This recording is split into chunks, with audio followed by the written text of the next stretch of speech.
O mga DDS, nakalabas na daw si Digong. Binabalita ng isang mangmang nakasama ninyo.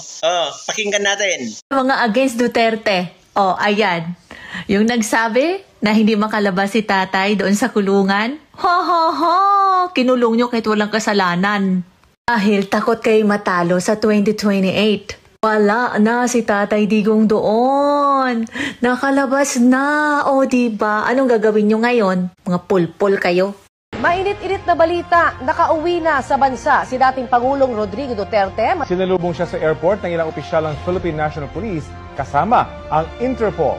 Pasado alas 9 ng umaga nang lumapag ang eroplano lulan ang dating Pangulo. Matinding seguridad ang ipinatutupad sa NAIA sa kanyang pagdating. Oy, Miss Fake News. Ang tanong, bakit hindi nagbubunyi ang mga kapwa mo DDS? Bakit nananahimik si Banatbay? Bakit nananahimik si Luka-Luka? Bakit nananahimik si Inday? Kung talagang nakalabas na, yung idol mong salot. Hayaan nyo na doon si Digong. Mabubulok na yan doon. Bye. Thank you.